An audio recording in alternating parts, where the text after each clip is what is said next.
सन्माननीय स्वाती गुरखे मॅडम. सन्माननीय महापौर महोदय, सन्माननीय उपमहापौर महोदय, सन्माननीय आयुक्त, सन्माननीय सर्व सदस्य, त्याचबरोबर पत्रकार बंधू आणि प्रेक्षकगृहातील प्रेक्षक, या ठिकाणी प्रस्ताव क्रमांक 75 ह्याच्यावर चर्चा चालू आहे. खऱ्या अर्थानं UDCPR मधील अर्बन रिन्युअल स्कीम या विषयावरती ही सगळी चर्चा आज इथे चालू आहे. आणि अर्बन रिन्युअल स्कीम म्हणजे इथे खूप सगळ्या सिनियर मंडळींनी बऱ्याचशा गोष्टी इथे मांडल्या, आपल्या प्रभागातल्या व्यथा इथे मांडल्या. आपण सगळेजण ॲज अ लोकप्रतिनिधी म्हणून आपल्या लोकांच्या व्यथा इथे मांडण्यासाठी, समस्या इथे मांडण्यासाठी उपस्थित आहोत आणि प्रशासन त्याच्यावर कार्यरत आहे. हे करत असताना आज या ठिकाणी आलेला हा जो प्रस्ताव आहे की अर्बन रिन्युअल स्कीममध्ये आपल्या या सिम्प्लेक्सबद्दल आणि त्याच्याबद्दल आलेल्या सुधारणा, म्हणजे आपण, मला असं वाटतं इथे कटाक्षाने हे सांगणं गरजेचं आहे की हा प्रस्ताव कुठेही रिडेव्हलपमेंटला आळा घालण्यासाठी, थांबवण्यासाठी आलेला नाही. तर आपल्या नवी मुंबईमध्ये होणारी रिडेव्हलपमेंट ही कशी प्रॉपर पद्धतीने, प्रॉपर इन्फ्रास्ट्रक्चर देऊन आणि लोकांना, आता आपण सगळ्यांनी बघितलं की जेव्हा सिडको या ठिकाणी, सिडकोने आपली नवी मुंबई वसवली, नवी मुंबईची ओळख म्हणजे खऱ्या अर्थानं बघितलं तर ठाणे, मुंबई किंवा ह्या लोकांना बघताना आपली नवी मुंबई ही प्लॅन्ड सिटी म्हणून आपल्याकडे बघतात.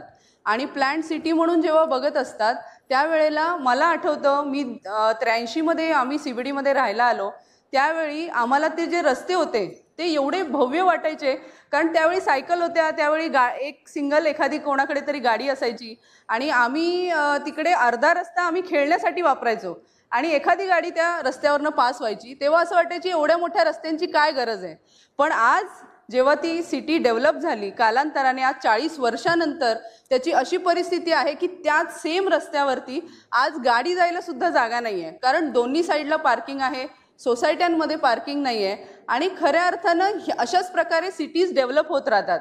एखाद्या ठिकाणी जेव्हा सिडकोनी वसाहत वसवली तर ती वसाहत वर्षानुवर्षे तशीच राहणार नाही आहे, त्याच्यामध्ये डेव्हलपमेंट होणार आहे आणि ती त्याच्यानंतर पुढे, जसं आता आपण सॅच्युरेशनला आलो आहे आणि आपल्याला रिडेव्हलपमेंटची गरज आहे आपल्या सिटीला. आणि म्हणून अशा प्रकारचा हा जो प्रस्ताव UDCPR मध्ये हे 14.8 हा जो सेक्शन आहे, त्या सेक्शनमध्ये पेज नंबर आय गेस 333 वरती या प्रस्तावामध्ये स्पष्ट लिहिलेलं आहे की या स्कीममध्ये 10,000 स्क्वेअर मीटरच्या वरचे प्लॉट, 18 मीटरचा रस्ता, अशा प्रकारचे तुम्ही ॲप्लिकेबल होता. त्याचबरोबर कंजेस्टेड एरियामध्ये सुद्धा 4,000 स्क्वेअर मीटरच्या प्लॉट असेल तरी सुद्धा तुम्हाला या स्कीमची तुम्हाला हे घेता येते, म्हणजे अप्लाय करता येतं. तर अशा ह्याच्यामध्ये सुद्धा आयुक्तांना काही नियम आहेत, आयुक्तांना हार्डशिपचे नियम आहेत, ज्याच्यामध्ये काही गोष्टींमध्ये त्यांना शिथिलता देता येते. पार्किंगमध्ये असेल किंवा नाला असेल अशा ठिकाणी त्यांना शिथिलता देऊन रिलॅक्सेशन देता येतं. तर इथे कुठेही रिडेव्हलपमेंटला विरोध आमचा मुळीच नाही आहे आणि आम्ही सगळे इथे आमच्या नागरिकांना चांगली घरं मिळावीत यासाठी हा अट्टहास आहे की उद्या जाऊन जेव्हा आज सिडकोनी हे सिटी वसवली तर त्यावेळी वसवलेली सिटी एवढी प्लॅन्ड असून सुद्धा आज आपण अशा परिस्थितीत आहोत की आज आपल्याकडे पाणी नाही आहे, आपल्याकडे पार्किंगची समस्या खरंच बिकट होत चाललेली आहे, कारण पार्किंगची जेवढी मुबलक व्यवस्था असायला हवी होती ती नाही आहे. पार्किंग आतमध्ये सोसायट्यांमध्ये, सिडको कॉलनीजमध्ये तर पार्किंगची अत्यंत वाईट दुरावस्था आहे, कारण आतमध्ये कॉलनीमध्ये पार्किंग नाही आहे, बाहेर रस्त्यावरती गाड्या पार्क होत आहेत. तर जेव्हा आपण रिडेव्हलपमेंटमध्ये जाणार आहोत, मी अग्री करते की बाबा त्या बिल्डिंगमध्ये आपण नियमच असे टाकलेले आहेत की त्याच्यामध्ये पार्किंगची व्यवस्था दिली जाईल, परंतु तिथून जेव्हा आपण बाहेर येणार आहोत, रस्त्यावर येणार आहोत, तर ती गाडी कुठे जाणार आहे माझी? पार्किंगमधून तर गाडी निघेल, कारण पार्किंगची व्यवस्था दिलेली आहे त्या रिडेव्हलपमेंटच्या प्लॅनमध्ये. पण रस्त्याची व्यवस्था जी आहे ह्याच्यामध्ये DP हा जो आहे, शासनाने बनवलेला DP, हा DP सगळ्यात महत्त्वाचा रोल प्ले करतोय. आणि ह्याच बरोबरीने विषय क्रमांक जो 74 होता तो किती महत्त्वाचा आहे. 74 आणि 75 हे दोन्ही विषय एकमेकांशी निगडीत आहेत, कारण 74 मध्ये आपण या ठिकाणी एक संस्था आहे, ज्या संस्थेला आपण इम्पॅक्ट असेसमेंट करण्यासाठी आपण अपॉइंट करण्याचा विषय घेतला. आणि जेव्हा आपण नवी मुंबईमध्ये इम्पॅक्ट असेसमेंटची गोष्ट करतोय, सरांनी सांगितलं, बऱ्याचशा मंडळींनी सांगितलं की इथे क्रिसिलनी रिपोर्ट दिलेला आहे, इथे टाटानी रिपोर्ट दिलेला आहे. मग जेव्हा टाटानी या ठिकाणी रिपोर्ट दिलाय किंवा क्रिसिलनी दिलाय तो 2012ला दिलेला रिपोर्ट आहे आणि त्या 2012च्या रिपोर्ट नंतर आज 14 वर्षानंतर आपली नवी मुंबई त्या 2012च्या वेळेस आणि 2026मध्ये आपण आहोत. तर किती डेव्हलपमेंट झाली, काय बदल झाले हे खूप मोठ्या प्रमाणात आहेत. तर ही आपण आज जे मागतोय की इम्पॅक्ट असेसमेंट प्लॅन आपण करून घेणार आहोत. या इम्पॅक्ट असेसमेंटमध्ये फक्त आपल्याला इन्फ्रास्ट्रक्चरवरती माहिती मिळणार नाही आहे, तर त्याच्यामध्ये environmental impact assessment, social impact assessment, traffic impact assessment, त्याचबरोबरीने इन्फ्रास्ट्रक्चर इम्पॅक्ट असेसमेंट ज्याच्यामध्ये पाणी आहे, जे पाणी आपण म्हणतोय की आपल्याला कमी पडतंय तर त्याचं जे नियोजन असणार आहे, लोकसंख्या किती वाढणार आहे, नंबर ऑफ टेनंट्स किती वाढतील, त्या नंबर ऑफ टेनंट्सवरती पाण्याची व्यवस्था आपल्याला किती द्यावी लागणार आहे, पार्किंगची व्यवस्था किती द्यावी लागणार आहे. त्याचबरोबरीने घनकचरा आपण आज जे म्हणतोय की आपल्याकडे एवढी सगळी सिस्टीम आहे, पण ही सिस्टीम सफाईच करणार आहे का त्या एवढ्या मोठ्या नंबर्सना? नाही करणार आहे. तर त्याच्यासाठी आपल्याला फ्युचर प्लॅन करावं लागणार आहे आणि हेच फ्युचर प्लॅन करण्यासाठी आपण हे इम्पॅक्ट असेसमेंट आणण्याचा विचार करतोय. हे करत असताना नुसते ह्या इम्पॅक्ट असेसमेंटवरती आपण चालणार नाही, तर आपल्याला इकॉनॉमिक इम्पॅक्ट असेसमेंटसुद्धा करावं लागणार. कारण ह्याच्यामध्ये आपल्याला इकॉनॉमी, आपल्या शहराची इकॉनॉमी कशा प्रकारे बदलणार आहे त्याचाही कुठेतरी याच्यामध्ये विचार केला जाणार आहे आणि त्याचा रिपोर्ट येणार आहे.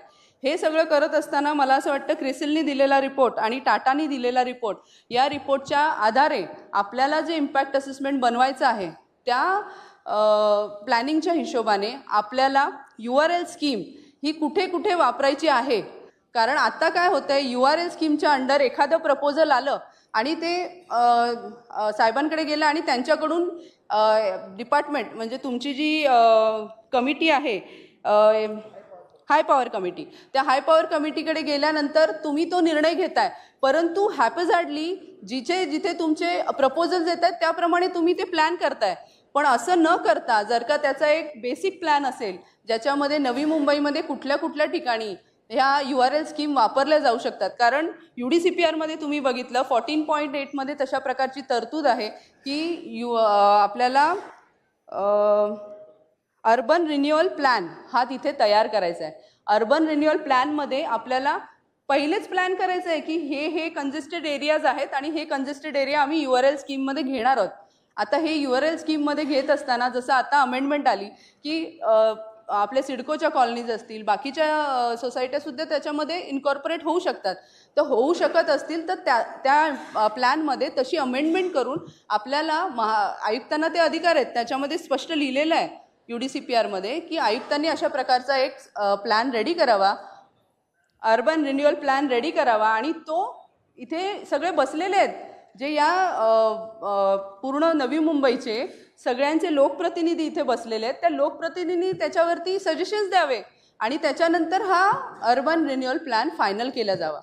आणि त्या अनुषंगाने मग अशा प्रकारच्या ज्या स्कीम्स आहेत ज्याच्यामध्ये खरोखर आम्ही इथे कोणीही कुठल्याही नागरिकांना त्रास होण्यासाठी, उलट ह्या ज्या आलेल्या स्कीममुळे आपण जे म्हणतोय उद्याला हे नागरिक आपल्याला, जसं आम्ही काल पेपरमध्ये भगत साहेबांनी मला दाखवलं की बायका हंडा घेऊन गेल्या आणि मोर्चा काढला की आमची घरं परत घ्या, आम्हाला पाणी द्या, नाही तर आमची घरं परत घ्या.